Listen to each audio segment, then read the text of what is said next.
Hello, everyone. Welcome to Footy Talks. Luke, Stephen, and KJ with you as always. Footy Talks presented by Benjamin Moore at the business end of the MLS season. Couple of stumbles for TFC the last two games with that loss in Philadelphia. And then last night against New York City, they are back in action this coming Sunday against Inter Miami on TSN. We'll have it for you, of course, the broadcast, and we will be joined by former Canadian international Kaylin Kyle, who is part of the Miami broadcast, to talk a bit about that and also about the appointment of Bev Priestman as the new Canada national team head coach. Plus, Peter Vermees, the longest-serving head coach in Major League Soccer. They qualified for the playoffs last night, sporting Kansas City. 9 times he's done it in the 11 years that he's been in charge. So we'll get into Peter Vermees' mind a little bit. Looking forward to that. I wonder if it's just coincidence, boys, that the top 3 teams in both conferences, Kansas City in the West right now, Peter Vermees has been there 11 years. And then the next 2 longest-serving head coaches are Jim Curtin, first in the East, and Greg Vanney, second in the East. Sometimes patience pays off.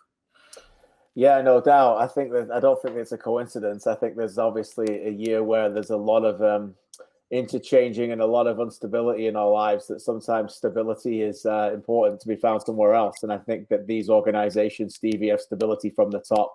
I'm certainly looking forward to tapping into the mind of Peter Vermees. I've always enjoyed my conversations with him. I learn every week from him, and whenever I listen to him in his press conferences. But I think with Peter and Jim, and obviously we talk a lot about TFC, there's almost that sense where these coaches will tell you that the rest of the group is almost policing themselves a little bit, and their work is not necessarily easier, but there's a lot of less fires they have to put out on a daily basis, I think. Yeah, when you have that time to build continuity, it really helps. You can see the benefit of that. And I think that when you look at the 3 guys, that they're all people who have, an integral role in the fabric of the football club, don't they? Jim came through the system at Philadelphia. He knows the youngsters in there. He knows the way it works. He knows the club inside out.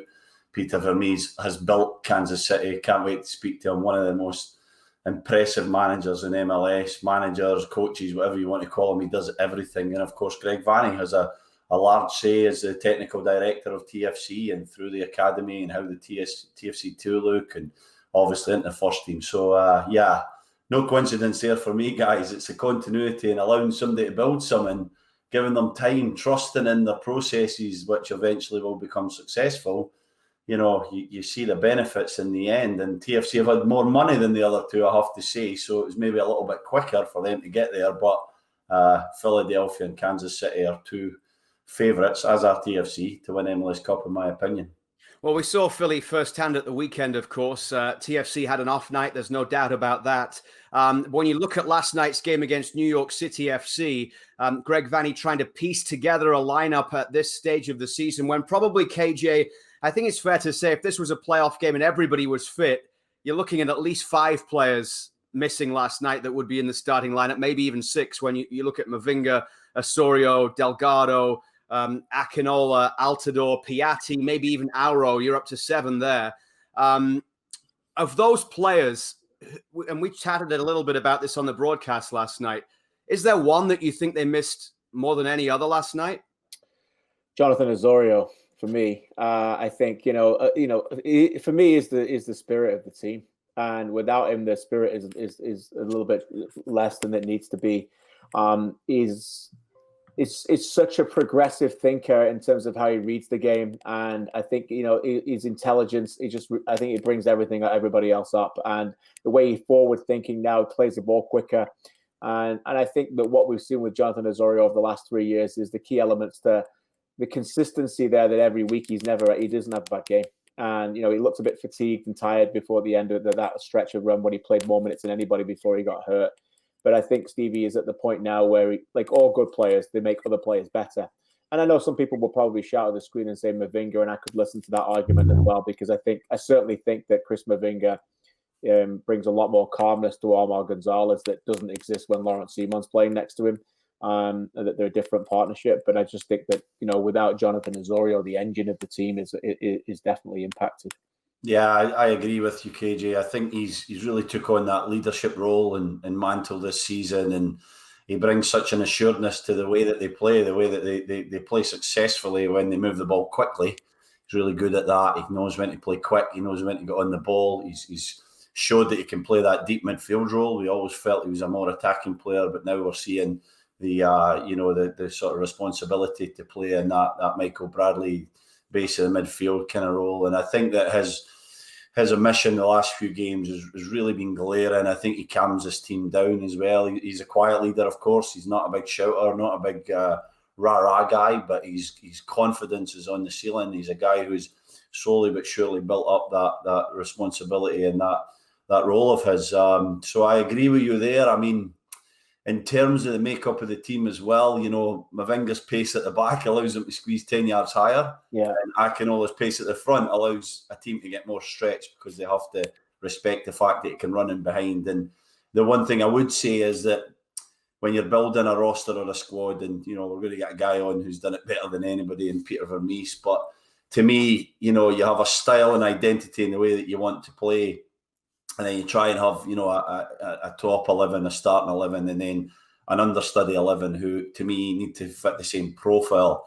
And that's a problem for TFC right now. You could argue Altidore and Akinola are the top two. Even a Chara, who's out with a long-term thing, would be in that main striker role. But Patrick Mullins, no disrespect to him, just doesn't do that same thing, does he, guys? And so then Pozuelo's a bit squashed, and, there's no that space that you see when Akinola's playing. So I think the pace of both Mavinga and Akinola are critical as well. And we could go through every team in MLS. If we take out 4 or 5 starters, they're nowhere near the side that we expect. So fair play and respect to that fact that they're not playing with their best team, but it's still been quite alarming in the last couple of games.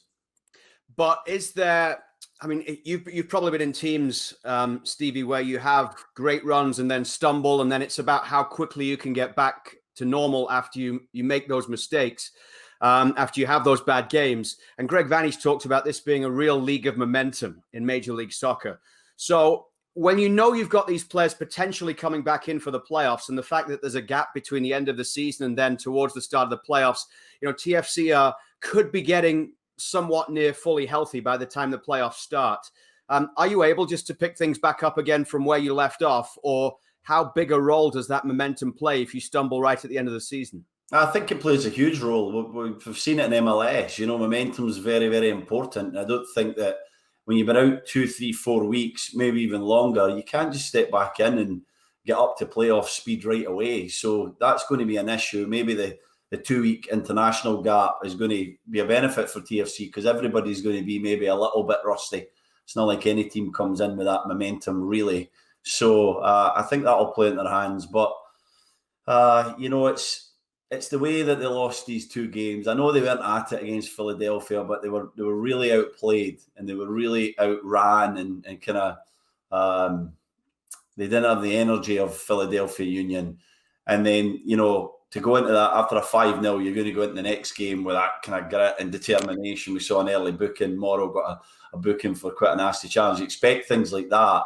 But then, when it comes after that, cage, and you look at the body of the 90 minutes, they got completely outplayed again, didn't they? And so, again, it was through energy and movement. And that would be a concern for me, that there actually been 2 games where they've just been outplayed by better teams, maybe on the night, maybe just generally. But yeah, if I'm Greg Vanney, I'm kind of worried about that, and I'm looking forward to get my guys back to try and get my true identity back.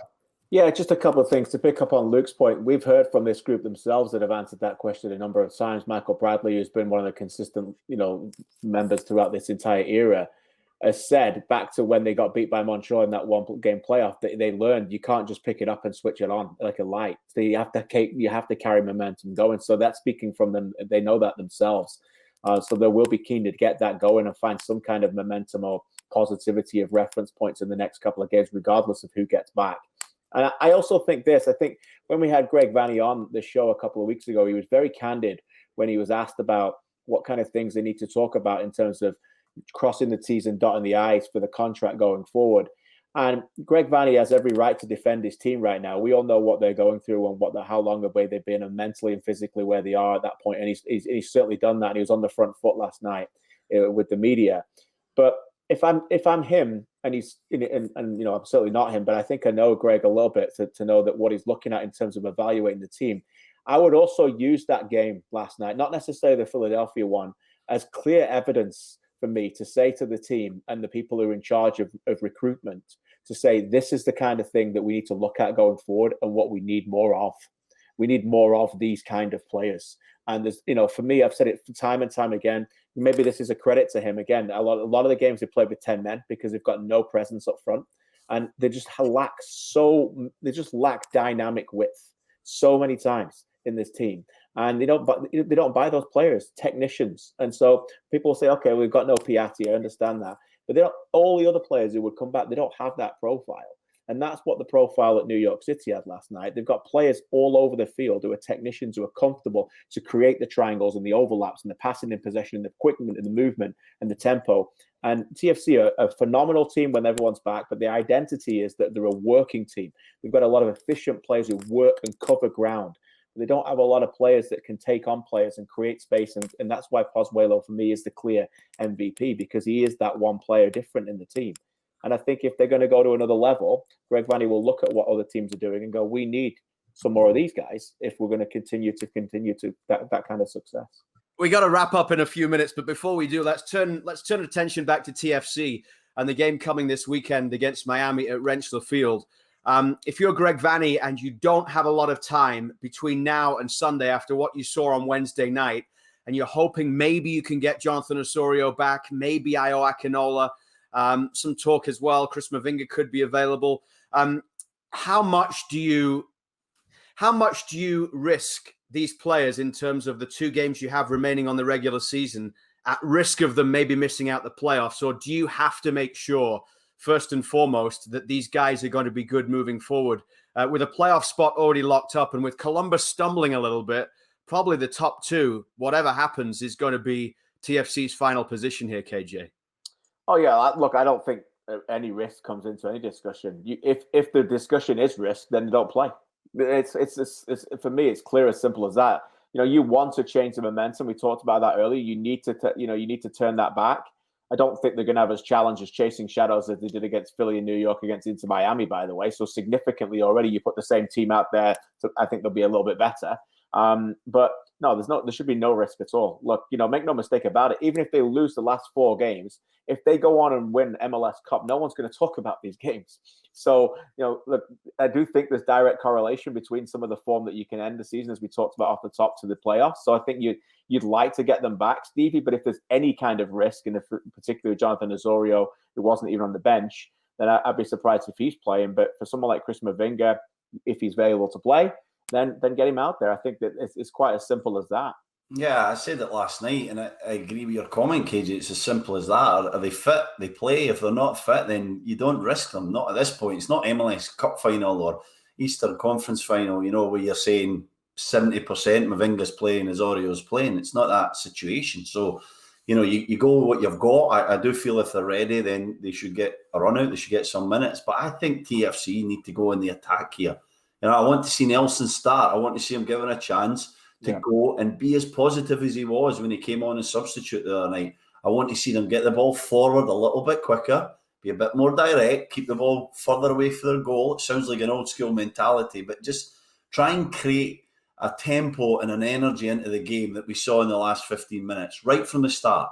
So, maybe throw the playbook away a little bit in the terms that they like to build it up nice and slow and methodical, get it into Inter Miami's half, make them defend right from the start of the game. And I think that'll create a sort of mindset that'll be positive for TFC and will allow them to go on with whatever 11 that they pick to win the game quite comfortably. And Jaden Nelson was impactful, wasn't he, Stevie, when he came on? He was great. He had energy. He went by a couple of guys. He looked like his eyes lit up and he saw this as a chance to become the hero. Unfortunately, it didn't happen for him, but I like that mentality. I like to see a young guy who's positive. I was a bit critical of him against Cincinnati, where I felt when he got 1v1s, he always tried to play it safe and keep the ball and felt like that was the way to go. He threw everything out the window yesterday and he went, I'm going to go and attack this game. I'm going to try and be the hero. I would unleash him on Sunday night and say, go on, son, do the same thing. Have a go at them, KJ, and try and take the game to Miami. Yeah, and I think it's that mindset, right? So why is it in the past when he's come on in games that are tight, why has he looked conservative? Mm-hmm. And why is he looking different when he's chasing a game? So that's the question I would be looking at evaluating Jaden Nelson. I want you to play the way you played last night, the way you play in a 0-0 game at the start of the game. Yeah. Because that's what youth does. That's what youth does in all sports around the world. The exuberance, the fresh innocence about them. They're fearless. So, obviously he's got to go out there with a little bit of a game plan and instruction from his coaching staff saying, you have to track X. You have to be aware defensively of your responsibility. But that should not cloud his mind to do what he does best. Yeah. Particularly in game 22 of a regular season that, let's be honest, does it matter or does it really not matter in the terms of his career? It's a massive opportunity for him to go out there. Right now, he's a nobody. He's a somebody on our show, but one day he's going to be somebody. And one day in his mind, he wants to be Alphonso Davies. That's pressure. This isn't pressure.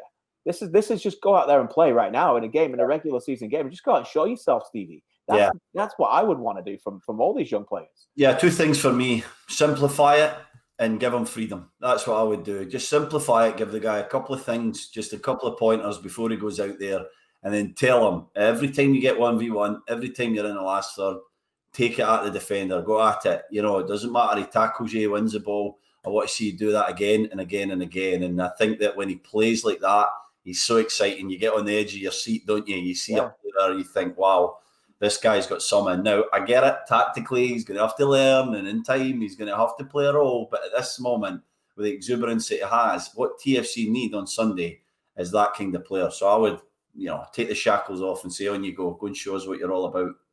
And just finally, we talked to Kalen earlier in the show to give us insight in Miami, but we also saw Miami just a couple of weeks ago against Montreal, Steve, and Montreal played really well that night. Miami have been up and down, but there's no doubt they have the talent in terms of the designated players they have there as well. From what you saw with the way they played against Montreal at Red Bull Arena, what can TFC take as a way of trying to get at Miami and making sure that Miami don't get into a rhythm here? Yeah, they're very beatable. We saw that in the game at Red Bull Arena. But, one thing I would say is key is they have Pizarro back, the Mexican international, improves them considerably. Higuain will be in the team. Matuidi, you start to see some real quality there. So I think you have to be careful of that. Lewis Morgan, Scottish international, has probably been their best player this season. He's another one who you have to watch. But they're vulnerable. They're vulnerable defensively. They could play a 4, they could play a 3. But you can really get at them. You can get some space in between the lines and cause some problems. So I would, like I said, I wouldn't encourage them onto me, KJ, if I was TFC. I would try and get the ball into their half a little bit quicker and ask them to defend consistently, because I don't think that they have the capabilities of being like maybe a Nashville or a New York City defensively. They're not that team, are they? They're more about trying to play in your half when they get the ball. Yeah, definitely. They're definitely vulnerable, and they'll give you chances to score. And the other thing is they're quite look, they've got dangerous threats, but they're quite a predictable attacking unit too. There's not a lot of different ways they play. They're quite direct. I think even with direct balls into Higuain, I think the centre-backs at TFC will enjoy that. There's not a lot of concern about being behind them and worrying about getting in behind it. Like you said, Morgan maybe from a wide area, but there's not a lot of that they've seen over the last couple of games. So a completely different profile of a match, and one that I think will suit TFC. TFC against Inter Miami from Rentschler Field in East Hartford, Connecticut, coming your way on TSN4 on Sunday night. Do join us for the broadcast for that one. And thanks to you for being there watching Footy Talks. Thank you, everybody. We'll see you Sunday for TFC Miami. Thank you.